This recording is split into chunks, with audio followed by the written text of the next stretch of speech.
What is up? That's my favorite thing to say. So I'm currently on the way to the Northeast Library to see what I can find. They do a book sale every month, and it's that time of the month to see if I can get some good finds at the library. So the plans for today is head up Northeast Library, get some books, probably grab some food, and then I want to hit up the Christmas market to see if I can find anything for my job, because we're having our Christmas or holiday party this coming week, and we're doing White Elephant. So I'm going to see if I can find something cool at the market. We'll see.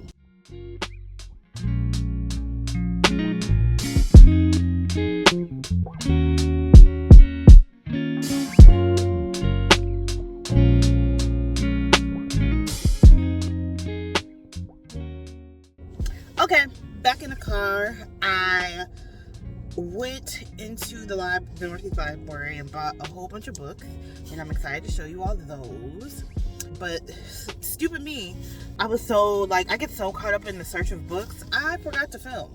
I didn't even get any B-roll. I feel stupid. But I did stop and get some food. There's this place called Fozzotic, and there's this one dish that you can only get dining in, and it's very small. I wish I got a picture of the inside. But they do pho, of course, because it's called Fozzotic or Fozzotic, whatever. And it's the works, and it has bone marrow, oxtail, meatballs. Yeah, it has a whole bunch of meat in it, and I was like, oh, I've been wanting to dine in and eat here. It's just every time that I'm in the area, it's not worth the trip. But yeah, I stopped here. The wait was a little bit long. It took about maybe 40 minutes for me to sit down. It's a very small bar top. So anyway, I just had a taste for pho. I got this pho. It was very good. I got some to go.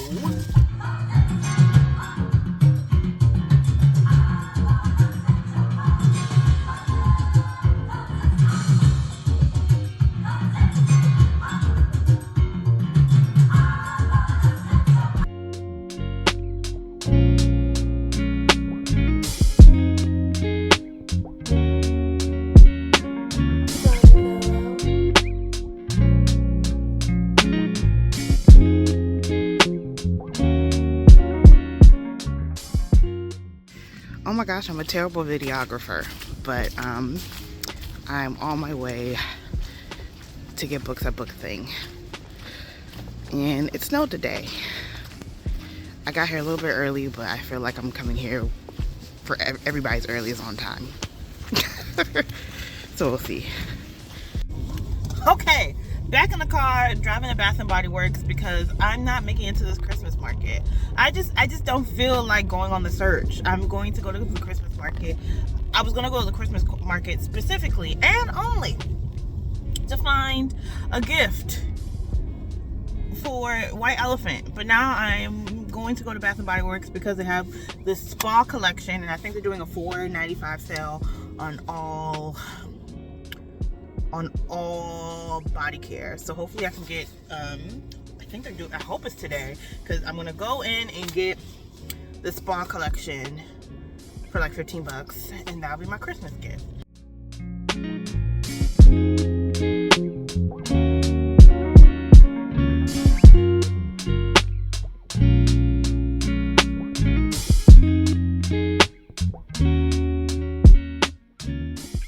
Okay, so now we're back in the house.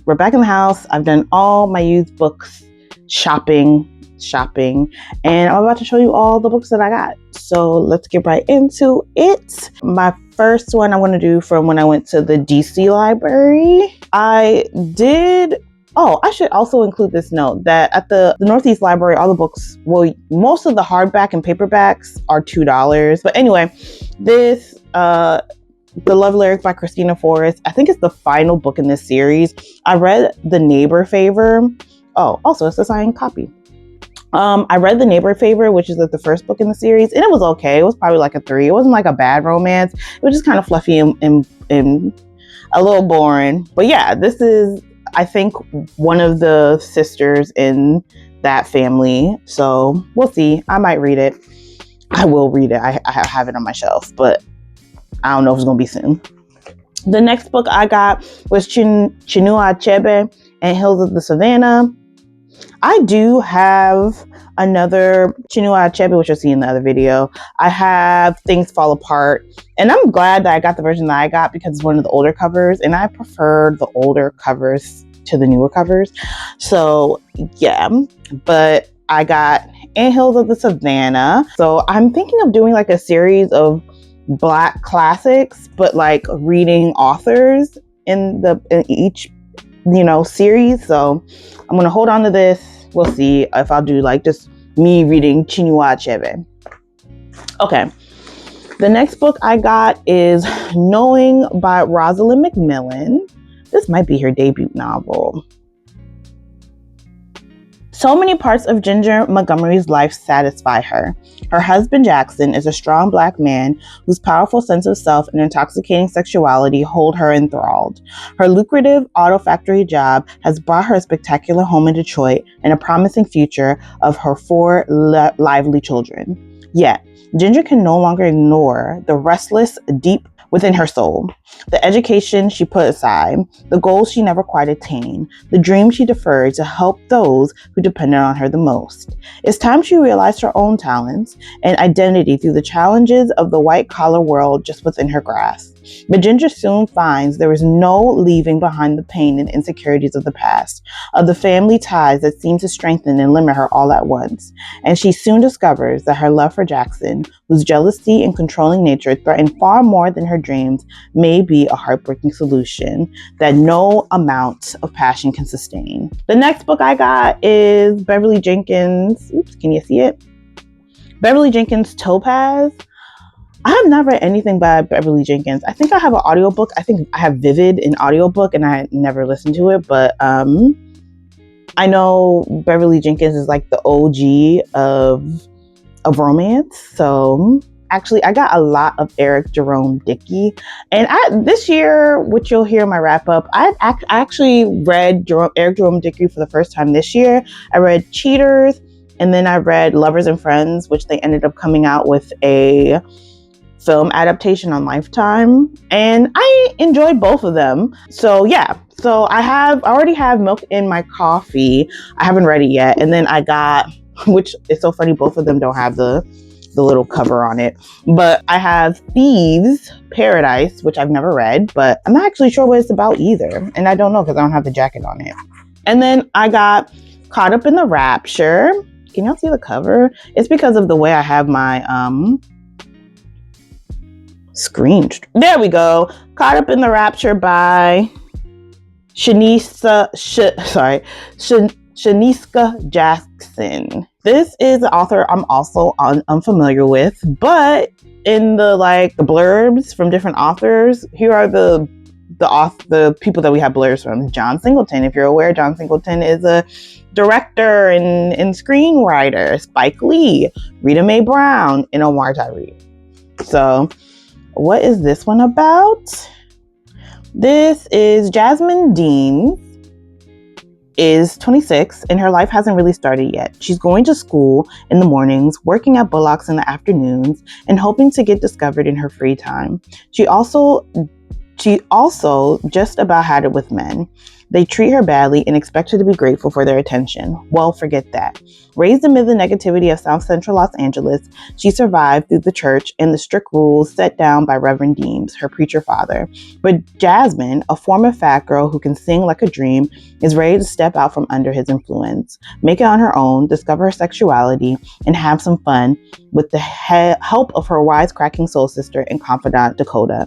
And then we go to Dakota. Dakota and Jasmine share their righteous anger at men, girlfriend to girlfriend. Dakota is more outgoing of the two, and she's determined that with her help, that talented and beautiful Jasmine will get her share of the spotlight. There's always one man or another in Dakota's life until something happens that turns Dakota's humor into pain, her opinions into convictions, and her ambitions into determinations to succeed on her own terms and help both herself and Jasmine to rise up beyond their circumstances. Besides, dealing with all that, she's got to keep an eye on a more vulnerable Jasmine as she begins to fall for Xavier. And then we get the perspective of Xavier and Black Tie Records. I'm not going to read the whole thing. But yeah, I have Breathing Room from Patricia Elam. And I think this is also her debut novel. Photographer Norma Simmons Greer has a loving husband, a lively young son, and an upper middle class lifestyle. Probation officer Moxie Dillard is as dedicated to her ideas as she is to her talented teenager Zadie. Best friends after meeting in college, Norma and Moxie are each other's reality check and reassurance. But suddenly, the bond between them begins to unravel in unexpected ways. Anguished over the loss of her second child and her husband's recent withdrawal, Norma takes refuge in a complex love affair that puts her at odds with Moxie and with herself. Haunted by her beloved mother's inspiring yet disturbing emotional legacy, Moxie struggles to understand her friend, while her own refusal to compromise threatens to shatter her relationship with Zadie. And a devastating crisis will challenge both women to face the hardest of truths. Okay, this one I'm actually more familiar with. I think I've read, okay, first let me tell you. It is In Sheep's Clothing by Mary Monroe. I have read God Don't Like Ugly. And I read the follow-up for God Don't Like Ugly, but I have not read In Sheep's Clothing. 28-year-old Trudy Bell has never been outside of her home state of California, never worked anywhere but the family liquor store, and for the past decade, never been with any other man than James Young. Now her overprotective, emotionally manipulative father has persuaded her to commit to James and get engaged. But despite the dull, hard-working lifestyle she and James have in common, their ideas of happiness are worlds apart. I got The Vanishing Half by Britt Bennett, and I've already read The Vanishing Half. It has some water damage. The cover's okay, but I ended up finding, which I'll show you in my next pile, I ended up finding a better version. So I'm just going to actually end up giving this book away. So that covers it for the books that I got at the Northeast Library. And then we can get into the books that I got at Book Things. The only thing is that I've officially, if you look behind me, my two small shelves, I've officially ran out of room on my bookshelf. So I have to think about how I'm going to organize the books that I kind of just have sitting in the corner. So these are the books that I got from Book Thing. It's not a lot either. I think I maybe got 10 books. But first, I messed it up a little bit. I got Liar's Game from Eric Jerome Dickey. Oh, look how, because, I think he ended up getting dreads later in life, but look how young he looks. I got Liar's Game from Eric Jerome Dickey, so I'm going to read that. I'm probably going to do a video of me just reading Eric Jerome Dickey, because at this point I have a couple books. And then I also got Sister from Eric Jerome Dickey. I'll read the back for Sister first. Valerie, Inda, and Chiquita are three women looking for love in today's LA. In this bold and sassy novel by an author who crosses the gender line to meet waiting to exhale head on. Valerie became the perfect wife to please her husband, Walter, whose football career has gone nowhere, along with their marriage. Then she meets Daniel. Valerie's divorced sister, Inda, has Raymond, who has a hot body, smooth moves, and another girlfriend on the side. Now, Inda's scheming to get even. After telling her last boyfriend to hit the road, Chiquita takes up with Thaddeus, Inda and Valerie's irresistible brother. Has Chiquita finally found a good man? And then Liar's Game. Dana Ann Smith has ditched New York City in a relationship gone bad for LA. Looking for a new man, a new career, and some stability, she thinks she's found it in Vincent Calvary Brown Jr., a handsome, hardworking aerospace tech. They've offered just enough of themselves to make it the perfect romance, and they've withheld just enough to ruin it. When their secrets come to light, Dana and Vince come face to face with the fact that the passionate game between lovers and liars has just begun. Okay, I got James Baldwin's collected essays. I'm excited about that. From the Library of America. I just love that it comes in this little case. And I'm glad I got the book thing. What essays are in here? Toni Morrison selected the contents for this volume. That's cool. It has Notes of Native Son, Nobody Knows My Name, Higher Next Time, No Name in the Street, The Devil Finds Work, and then his other essays. I have never actually read anything from James Baldwin. I read June Jordan's political essays. I'm pretty sure I discussed it maybe 2 or 3 wrap-ups ago, if that makes sense.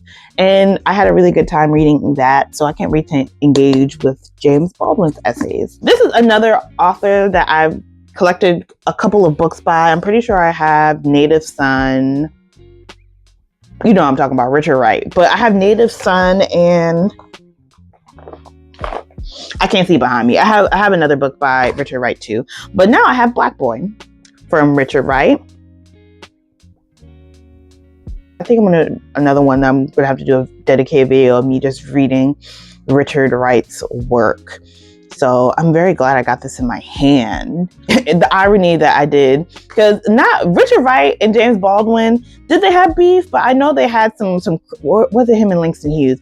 I think it was Richard Wright and James Baldwin. I think Richard Wright was the one that convinced James Baldwin to come to France. Y'all check me on my literary history. It's ironic that I have them back to back. But anyway, moving on. Jasmine Ward. I got Sing Unburied Sing from her. All of Jasmine Ward's work, a lot of people say that this is their favorite, so I'm excited to get into it. I'm going to read the inside jacket. JoJo is 13 years old and trying to understand what it means to be a man. He doesn't lack in fathers to study. Chief among them is his Black grandfather Pop. But there are other men who complicate his understanding. His absent white father Michael, who is being released from prison. His grandfather Big Joseph, who won't acknowledge his existence. And the memories of his uncle Given, who died as a teenager. His mother, Leonie, is an inconsistent presence in his and his taller sister's lives. She's an imperfect mother in a constant conflict with herself and those around her. She is Black and her children's father is white. She wants to be a better mother, but can't put her children above her own needs, especially her drug use. Simultaneously tormented and comforted by visions of her dead brother, which only come to her when she's high. Leonie is embattled in ways that reflect the brutal reality of her circumstances. When the children's father is released from prison, Leonie packs her kids and a friend into her car and drives north to the heart of Mississippi in Parchman Farm, the state penitentiary. At Parchman, there is another 13-year-old boy, the ghost of a dead inmate who carries all the history of the South with him in his wandering. He, too, has something to teach JoJo about fathers and sons, about legacies, about violence, about love. All the books that I grabbed, I'm very excited about, if I didn't already say this. But I also got I Am Sidney Poitier by Percival Everett. I did read, I own and I read James. And that was my first Percival Everett book. I know Trees is another one that's really good. Erasure, I think, is the one that's based off of American Fiction, the movie. Percival Everett has this humor to his work that is satiric. It gives you a good chuckle when you're reading. But anyway, I already own this book, but I just really wanted this cover. So I'm probably going to get rid of my I'm literally going to get rid of my newer copy because I want to keep this one. And this is Sula by Toni Morrison. I just really wanted this cover version. That's it. I feel like this iteration of the cover is so pretty and I'm so glad that I have it. Big novels are intimidating. That's it. Big novels are intimidating to me. I think the most I've read in like book pages, actually that's a lie. You know, like indie books, sometimes you can get all the works together and it'll be like Demon's Dream is what like 800 pages. Kira Allen, and I know her Neve Honor series, sometimes you can get together and that comes to 800 pages. But I don't know why this, like seeing it physically feels very intimidating. So I have the love songs of W.E.B. Du Bois. I've always wanted to read it. I just always felt, every time I went to go pick up a copy, I just felt so intimidated by it. And then the last thing, this is actually why I'm going to give away the other Vanishing Half, because then I saw Vanishing Half again, but it was just a nice paperback version, and I'd rather keep the paperback than the hardback. So we're just going to get rid of the hardback. That's all of the used books that I got this weekend. If you have read any of these books, especially the ones that are the more unfamiliar authors, please let me know in the comments. Please let me know if these are good books or if there's other works I should pick up by this author. Because I'm now, as I go through these used hauls, I always think to myself, I should just do a series of me reading specifically Black classics, but like grouping them by authors. But anyway, that covers everything. Until the next time, y'all.